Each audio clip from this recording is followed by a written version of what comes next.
Are you ready? Come on, you lot. Go on then.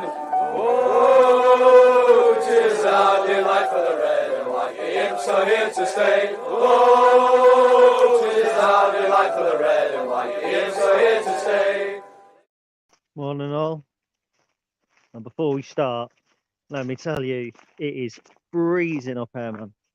It is absolutely freezing. I am proper wrapped up, trying to keep as warm as I can. Sunshine's beautiful, don't get me wrong. I mean, I can see all the way along to the coast from here, so the sunshine is cracking. But my goodness, it's cold. So, but then you know that you're alive this morning as well, so you know it's cold just as I do. So I wanted to do just a quick catch up. So it's not myself on the podcast tonight. I think it's Ben and Jake. So I won't get a chance to talk at you about football this week, and I don't want to miss out on that opportunity. And also talking will help keep me warm. Although not the hand I'm holding the phone in, so there might be some change in the camera angles here. So first of all, I wanted to look ahead a little bit to the weekend's game, which I'll start with. Not going to go into it too deeply, but obviously it's Wycombe Wanderers. And when you say you know what you're going to get with Wycombe, that can be quite lazy punditry, to be honest. We know the sort of approach that Wycombe will take. We've come up against Gareth Ainsworth sides ever since we've come back into the Football League. You know they're going to be tight. You know they're going to be compact. You do know they're going to create chances. They created a lot of chances against Portsmouth in their recent win. And I liken them a lot to what Keith Alexander's Lincoln City could have been if we'd got promoted during those playoff years. Robust, combative, preferring a more direct approach. But when the ball's on the ground in the final third, players that can hurt you, skillful players that are good on the ball, are really like Gareth Cleary, for instance. So it's going to be a tough one. Look, Wycombe are not one of the top teams in this division, and that's not me kind of being disparaging towards Wycombe Wanderers. They're not. They've been in the Championship. I get that. There's some argument as to whether if the season had been curtailed they would have made it or not. That's been and gone. They went in the Championship. They had their season. They came back down. They're a decent side at this level. But in the grand scheme of things, when you're talking about club size, you're talking about that sort of thing, Wycombe probably should be lumped in with the likes of us, Cambridge, Port Vale, Exeter.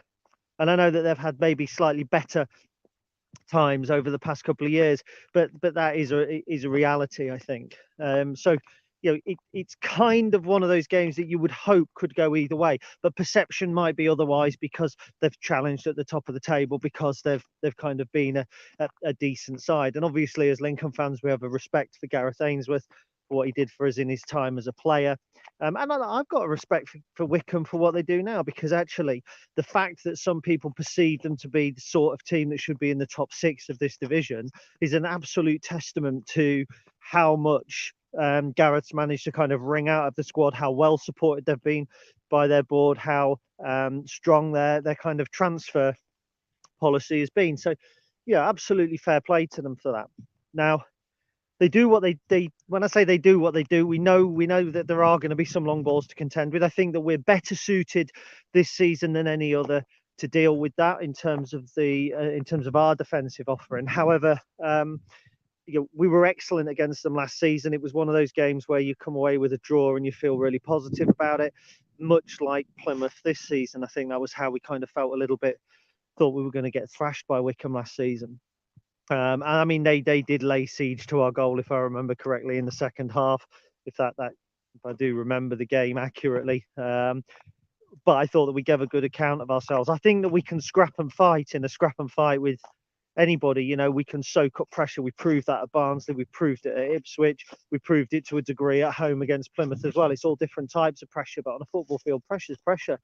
You've got to defend your area, whether it's on the floor or in the air. I think, decent teams can do both, and I think that we can do both. Obviously, it depends a lot on the centre backs that we've got available. But if it is Joe Walsh, Paddy O'Connor, and Regan Poole, then I think that we're in a relatively solid position. Now, there's a misconception, and this might just be me, but there's a misconception that Wycombe tend to play 3 at the back with wing backs and look to get it forward. They don't. They play like a 4-2-3-1 almost. So they kind of have 2 holding midfielders in front of the back 4, which is quite strong in the centre. So exactly how Max Sanders and Matty Virtue are going to get on there is unclear. I think it will be an interesting battle if we do get the ball kind of sitting in front of their 18-yard line. They defend very, very well. They've got some decent attacking players. They've obviously got a big focal point up front. But I think if we've got 3 centre-backs, it's going to be crucial for us to kind of go one-on-one with their centre-half, with their centre-forward rather, and then the kind of attacking players looking to get in. And if we can do that, we might be able to create an overload out wide for our wing-backs. So, you know, I think it's very much a day for TJ Ioma on the right. I'm not sure Jamie Robson will get preferred over Sean Rowan this week. I think it is the type of game where they're going to put balls on the head of the striker, but they're also going to look to put balls on the head of their wide players as well. They're quite strong in the air. I think Jamie Robson may be the area that they target. It's just his height that lets him down on those sorts of games. When you're coming against teams that you know are going to go sort of longer, perhaps it might be a better choice for somebody like Sean Rowan, although very relatively young, who we know is strong, is good in the air, and who can probably deal with that a little bit more. So I think that's Wycombe. They've been on it's kind of indifferent. When you look at Wycombe, you can make their form say what you want it to say. So I think that they've only won 2 of their last 7 games potentially. So on that kind of that you look at that and think, well, that's not great. Won 3 of their last 9 in the league. So, you know, very much in a similar sort of vein of form to us. They've lost some games that you look at and think, I wouldn't expect them to lose that. Cambridge and Cheltenham being 2 of the games, but then they've also beaten Portsmouth recently as well. And if you actually look back, I think over 9 league games, I think I worked out that again lost 2 or 3. So they're a team that, and this is going to sound so stupid, but they're a team that on any day expect to either win, lose or draw. And I know Ben's just online. He's going to love that. Do you know what I mean? They don't go into games thinking this is one we're definitely going to win, or this is one that we're not in with a chance. Every single game, they go there and they're in with a chance of it. And, you know, if you're Forest Green and you're going away to Ipswich, okay, the mentality around the Forest Green team will be different, but around the Forest Green fans, around the Forest Green fans, God, fucking I've done it again. You know, there's always well, we're not going to get anything from this. And I think we're getting out of that, aren't we now? So we're in a position, Lincoln, where, you know, go to Ipswich, we think we can get something from it. Now, if you're thinking you can go to Ipswich and win a game, or you go to wherever else and win a game, I think that you're in a position where you're in every game at some stage. Does that make sense? I can't believe how much ice there is here. Oh, okay. So girls69.xyz has got hot photos of her sister. I'd advise not clicking on that. I can't get rid of it at the moment. But if you're on YouTube and you can see that, I'd advise probably not clicking on that. Because girls69.xyz sister probably isn't that hot. It's probably a virus. Word of warning. Yeah, so that's Wycombe, and doubtless Jake and Ben will cover that on the podcast later. Jake will obviously chat to a Wycombe fan. I know he's been and done a Wycombe podcast as well this week, so he'll have a little bit more insight into the specifics, you know. But just from my kind of understanding and experience, I really like McCleary. I think he's really good. I think it's Josh Scowen they've got. I think they've got Brandon Hanlon, haven't they, up top, who was at Gillingham and we were linked with. And he's kind of always a handful. He's almost like a kind of a Tom Hopper figure, but perhaps even a little bit more direct, a little bit more effective in the air, that sort of thing. I'm just going to have to change hands because this hand's going blue. So that's Wycombe. Now, you'll also notice, or you may have noticed, but on the website this morning, I'd managed to queue up an article for looking at the transfer windows that we've had the past couple of years, the winter transfer windows predominantly. I'm going to have to turn the phone. Sorry for those who get spun out by the view. That's easier. So we'll have to do the winter transfer window. Look, that's coming up, and we've had a little bit of a lull, haven't we, of late? We've had one game in like 2 weeks or whatever, and it's always felt a little bit like we've been focused on the World Cup. And I think now we're in a position where between now and the end of the year, this is a really crucial time for Lincoln City. We've got 2 big cup games, you know, and whatever your thoughts on the Mickey Mouse Trophy or the Papa John's Trophy is in terms of finances, it's a big game next week, and win that and get through to kind of the last 8 or whatever it is, it would be financially beneficial for the club, so you can't shy away from that. Got Southampton away, got some big league games where you'd think, well, if we can pick up points and leave ourselves in with a shout, we might even make those last few months interesting at the right end of the table, not the wrong end. And then looming over all of that, a period where I'd love it if we didn't play games, is the transfer window. Now, I think there's been a misconception over the past couple of years that Lincoln City don't have great transfer windows. Maybe now with hindsight, not this summer, but last summer, where Akiba Delican came in, Dan and Lunderloo and Luis Fiorini and players like that, probably wasn't the best transfer window that we could have had. Lass is yet to really settle into a rhythm and impact the first team on a regular basis. So I buy that. And at the time, I defended it because at the time, you don't know how these players are going to go. I mean, Akiba Delican's playing in a bottom 2 League 2 side and not affecting things. So, I was wrong. Happy to admit that. However, Lincoln City's winter windows tend to be relatively effective. And I don't know if you saw the article that I've written, but I kind of broke down everybody we've signed in the winter window and had a look at nearly fell over on the ice. Had a look at and how effective it's been. And actually, we've had some really good winter windows. I mean, last season's we signed more players than I think many expected. Although a couple of centre forwards, Charlie Kendall and Ben House, who for 6 months you probably would have said, well, they're ones for the future. I think we can see that with Ben House now. John Marquis came in and instantly scored I think 4 goals quite quickly. Probably was the catalyst for us beating Sheffield Wednesday to a degree. And so I think that was a successful signing. Okay, Liam Cullen didn't really cut it. I liked Morgan Whittaker. Brooke Norton-Cuffy did very, very well when he came in. So I think it was a decent window. It was a window that we know that we overspent. We know that we put more budget into it than we'd originally intended in order to ensure that we stayed up. We stayed up. So I think that was a successful window. Go back the year before, we only made 4 signings. Max Sanders, Regan Poole, Cohen Bramall and Morgan Rogers.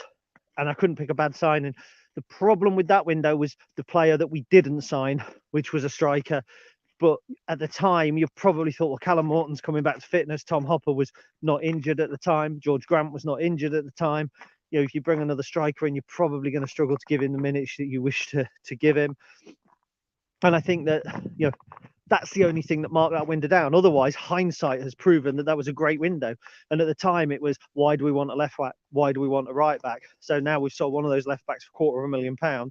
And we've had a right back who probably, through his consistency, was one of the reasons that we stayed up last season. Good window. The window before that, Teo Eden came in, Anthony Scully came in, TJ Ioma came in for the first time, didn't play, but it was his introduction to the football club. Zach Elbazetti came in, may not have been a great signing for us, but again, actually made us some money, which was a positive. Alan Sheehan didn't come in the transfer window. That was pointed out to me earlier by somebody. They said, oh, you've forgotten Alan Sheehan. I haven't. He came in as a free agent, one gamer before we wrapped up the season, so that didn't count. So we signed Connor Coventry as well, who has gone on to play European football. Good signing, but didn't have an opportunity to do it for us. That was actually a strong window that helped set the basis for the team going forward, because we were able to bring TJ Ioma back in, who helped get us to the playoffs the next year. Teo Eden was obviously then part of the team. Anthony Scully came in. Tom Hopper signed in that window, who was crucial the next season as well. So, another good window. You go back to the title winning season, it's probably the weakest one in the title winning season. Mark O'Hara and Danny Rowe were both decent signings on loan. Danny Rowe probably didn't have the impact that we would hoped that he would have had. I think he picked up injuries. He was a very good player. But then you look at Lee Angle, you look at Jordan Roberts, you look at James Brown, and it was very much a window where I think that we spent for the sake of it, just to make sure that we didn't suffer any injuries. Had we suffered injuries, then we would have probably have had the cover. And it's kind of a catch-22, isn't it? Because the year we did spend to try and cover potential injuries, we didn't get the injuries, and then the year after when we did, we didn't get them. So there we go. And then the year before that, we won the Checkatrade Trophy. Ryan Alsop, I think, really stood out for coming in for us. But Freck came in, who I think, okay, injuries aside, I think had a real good impact at the beginning of the title-winning season. I seem to remember him carrying us through a game against Bury early doors, which was crucial. Tom Pett, who was very good. James Wilson, who was a good player, just not for Lincoln. He's gone on to do well in this division and prove himself to be League One quality. So again, there was a lot of coming on loan. I think there was a couple coming on loan that thing as well. What I'm trying to demonstrate with that is that whatever happens in January, the minute that window closes, we can't judge how good that window's been. And we were able to a degree last year, because we said it feels like it's been a really good window when we picked up Morgan Whitaker, and he had gone on and then done really well in the game against Oxford, and it felt like we had addressed some of the immediate problems. So to a degree, you can go, yep, really well. You can go, we've done well this window for the short term. But I don't think that we're in a position with this squad right now where you can say there are glaring requirements, there are glaring gaps. I think we are an attacker short. I think that to a degree, and again, I backed it at the time, but I think to a degree, giving Tom Hopper captaincy may have put players off coming in to see us, to sign for us. Now, I look at it this way. If you've got a defender who's a captain, you've got two positions in defence. If you've got a midfielder who's a captain, you've got two positions in midfield, and they're the typical way. If you give your goalkeeper the captain, it's unlikely that you're going to want to attract another goalkeeper to cover your goalkeeper. Is pretty much a given. And the thing with being named captain is you're expected to play games. You're expected to start football matches for your club. So if you're Lincoln City playing one up top, and you give your striker the captaincy, it does make a big statement. Now, I thought it made a big statement at the time in backing Tom, because there was talk of him leaving, in kind of saying he's the man who's going to do it for us. We've got Charlie Kendall, we've got Ben House, we've got players around the squad who could probably come in. I expected us to sign a winger who could play centre forward as well, so we had the full complement of players able to kind of back up what we need to do. So that's a big statement. I backed it. I did back it. I think now when we're going into a transfer window and we do need to bring in a striker, and I really firmly feel that we do. Tom's injury record has not been great. And I just think having an option from the bench late on is something that every team in this division seems to have done. And a couple have had two options. Look at Shrewsbury, the delay they brought on Bowman and Rekiel Pike. I wouldn't thank you for either of those players particularly, but they were able to put some fresh legs up top, a little bit of extra running, especially if you're going into a game 1-0 up, last 10-15 minutes. A bit of energy up top actually kind of helps take the pressure off you, rather than bringing defenders on and sticking men behind the ball. That invites pressure, and we've seen it with Forest Green changed the game when they brought on Connor Wickham. Fleetwood changed the game when they brought on the lad from Bohemians that they signed, whose surname I can never remember, but whose first name is Promise. That's a great first name. There's an ability within many other teams to make those changes. However, if we want to sign the type of player that's going to do that, and Tom had played 20 games to this stage as captain, I think it would be difficult. I do wonder if that might suggest a move for Tom in the summer. It's possible. There's been rumours from other clubs, other sites. I don't know if anyone's seen them. Strong rumours around Grimsby Town that they were looking to bring him in. And if he wanted to stay up here, there were strong rumours in the summer that he wanted to move, or the family wanted to move back down south. He's just had a young baby, so I don't know. His contract's up at the end of the season. I do wonder if somebody would come in and offer a nominal fee, as Portsmouth did with Marquis last year, we might take it and look to move for another centre forward. Reason being, Ben House has been playing centre forward for us for most of the season, so it wouldn't be a huge impact on the first team, but if we got another deal lined up, it would be a chance to progress and advance the squad a little further. The obvious downside to that is Tom's a big character. He's highly respected in the changing room. He's experienced. I think he puts in a decent shift whenever he comes in. The injury record for me now is a little concerning. It's the third season in a row, I think, where he didn't get injured in his first season, but third season in a row where he's had a significant spell out injured. And I think when we talk about squad evolution, which is, yeah, a January window is one of two things. It's either squad evolution or it's papering over the cracks from the summer.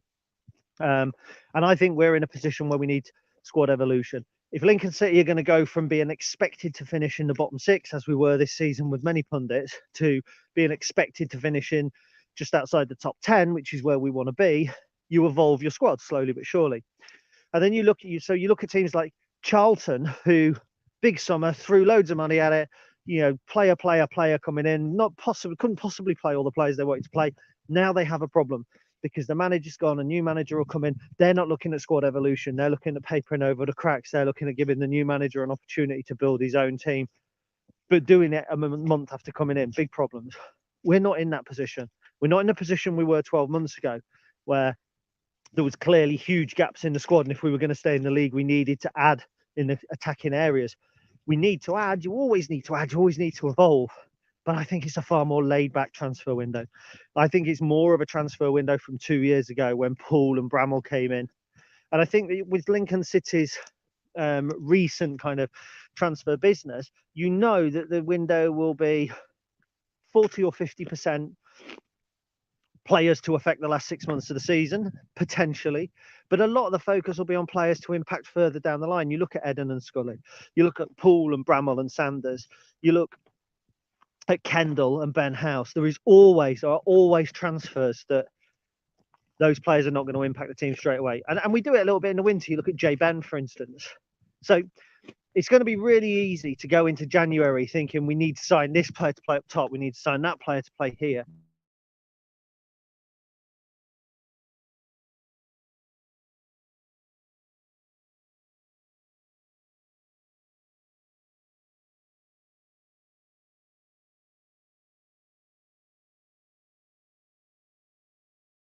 As a better man than me says, back again.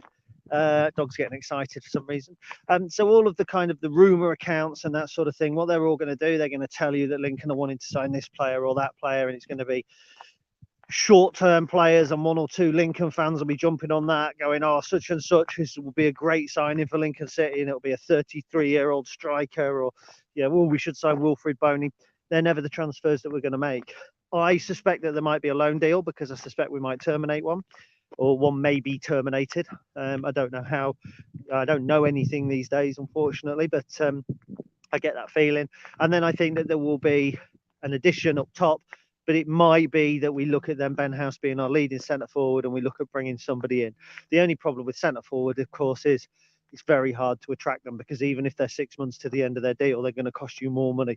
So it might be that we look at bringing a centre forward in on loan if we need to cover Tom.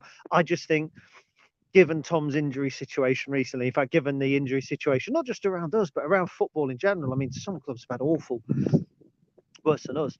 But I do think that just bolstering those areas is important. I think if we had an injury in the centre of midfield, as things stand, and leave it. Bear in mind, Jacob Davenport hasn't really played. I'd like to see him stay. But if we had an injury in centre midfield, could probably get through that. If we had an injury at centre back, we could get through that. Fullback injuries, we could cover it. But I just think up top with Danny Mandrew out and Ted Bishop out and Tom Hopper in and out, we're just not lacking creativity at times. I mean, how can you say that when we're 11th in the division and we've got League Cup time, we're progressing in the Papa Johns, and we're competing. So interesting. I think the transfer window, but everybody I think needs to temper expectation a little bit, because history actually proves that our transfer windows, bar probably. Dropped a glove looking. I've come and picked it back up. Never saw that. Our transfer windows are probably more managed and more kind of planned than people give credit for. And I think it's very rare that we react to a situation for the 6 months before. And it's funny, isn't it, that last season, the 1 year where we had to be reactive and we had to make a couple of, dare we say, not panic purchases, but you know what I mean, we had to overcompensate in key areas with Cullum and House and Kendall and John Marquis. Everyone said that was the great window because that was the reactive one. And it's funny how fans tend to be reactive, whereas I think clubs tend to be proactive. So let's have a quick look at some comments from people. So Connor's on board. Morning, Connor. Morning, Sean. He's on board as well. Kate's on board. Hope you're well. Hope all is well here despite the cold. Yeah, not bad at all. Kate says Wycombe are a fine example of doing what you need to do to win. History doesn't care how you played on the day if you haven't won. History doesn't, but it seems Lincoln fans do. You know, when we won the other week, and someone was saying, and I'm not picking on anybody, but it was like quite a few people saying, well, the second half was a tough watch. We won. We won. Dom, morning. Ben, who I saw on the line, was morning. Morning to girls, S69.xyz. I mean, your mother had a cruel sense of humour when she named you. Hot photos of your sister. Do you know what, for a minute when I saw that spamming and I didn't quite see what was going on, I did wonder if it was Cornell was online. Ben's watching on Facebook. That's great. Richard, morning, Richard. Morning, Gary. I can't make it Saturday's game, but nasty feeling we're in for a difficult afternoon. I'll be honest, mate, my gut feeling says that we'll get beat, but there we go.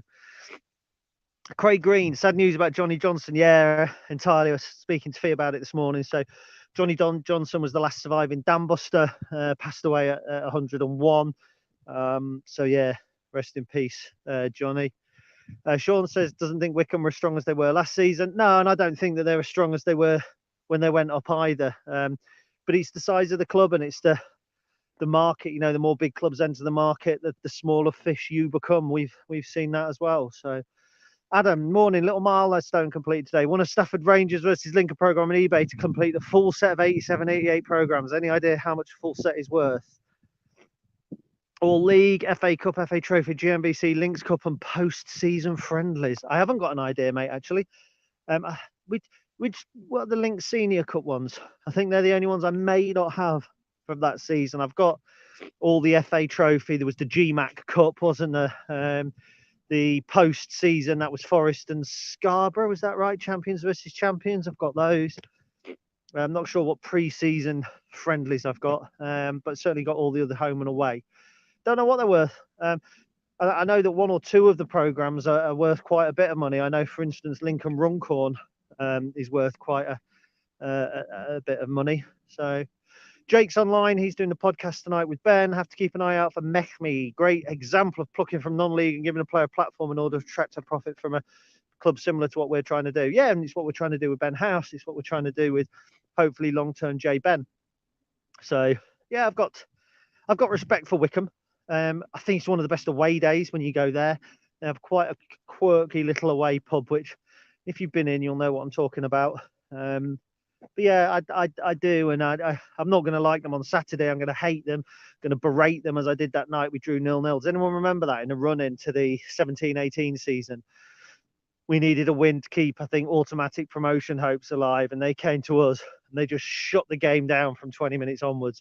I mean, that was a tough watch because we didn't have an answer. They didn't even want to attack. They just wanted to stop us playing. It was an awful game. You've got to respect them for that. And when they get an opportunity, they do put the ball in good areas on the floor. And that's a lot like Keith's team used to be, when Keith's team were labelled long ball. But we had Gary Taylor, Fletcher, Francis Green and Simon Yeo up front. And they weren't winning your headers particularly. So yeah, I think they're that sort of team. They're probably somewhere in between that and Gillingham of last season that was just horrible, absolutely horrible. Hope there's no Gillingham fans in, but you know what? I don't feel a slightest bit of sorrow at them being second from bottom. And sometimes I do feel for other clubs, clubs that kind of collapse. Southend a little bit, if I'm honest, a little bit because it's just bad ownership and all that. But it was the arrogance of some of the Gillingham fans, particularly after that draw at the beginning of last season. Yeah, no time for them at all. Doesn't pain me one little bit. In fact, when I check results in League Two and the National League, there's always certain teams I look at and think, I hope they're losing. And there's certain teams I look at and think, I hope they're winning. And Gillingham are one of the teams that I genuinely think, I hope they're losing. I really do. I look at Grimsby and I kind of think, I hope they're not winning, but I don't want them to go down. That's me. But I look at Scunthorpe again and think, do you know what? I hope they're losing. I hope they are. Because for me, that's something we can then hold up as an example of fan arrogance and expectation. Never get ahead of ourselves. It plays back into everything I've been talking about transfer windows and being reactive. Scunthorpe were challenging for the playoffs when they sacked Graham Alexander. My God. And now the way that they're going, they'll be challenging for the playoffs next season in the National League North. And I remember arguing with their fans about Alex Woodyard, and I remember it clearly because I've always felt we were a bigger club than Scunthorpe. They did things the right way when Steve Wharton was the chairman. They did what we are trying to do now, but with a smaller ground and a smaller fan base.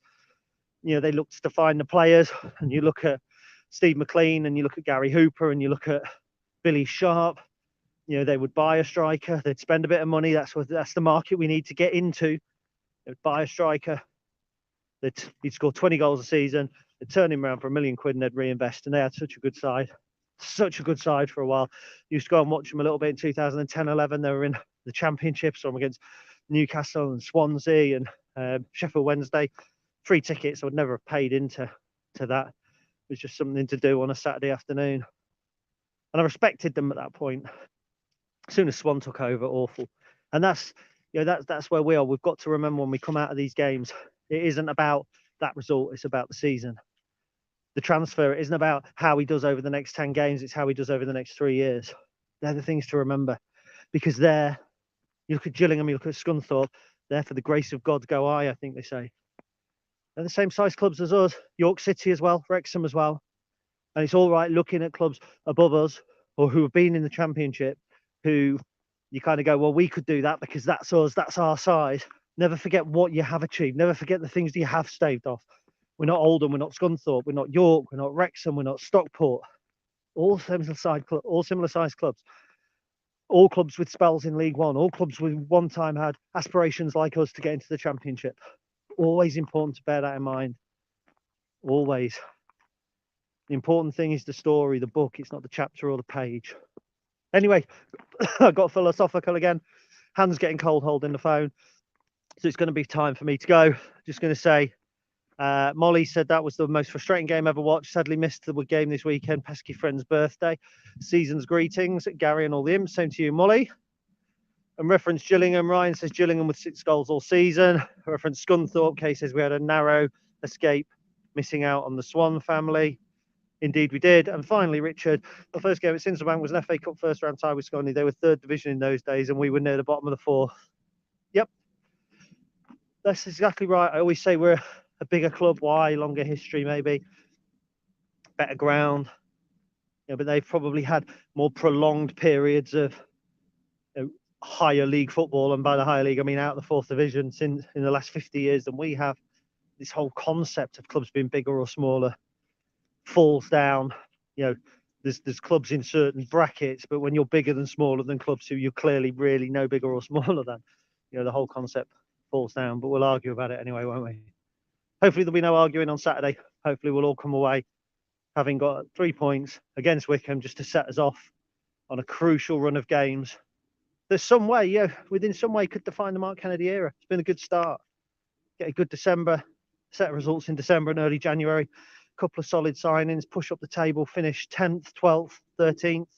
That'll be brilliant, and that'll define the era. That'll be a success. People will look at it and go, we've made progress. And for a rookie coach, you know, a rookie head coach, that'll be great. But for the football club, it'll just be a return to the trajectory that we've been on for a while under these owners, and that's what's important.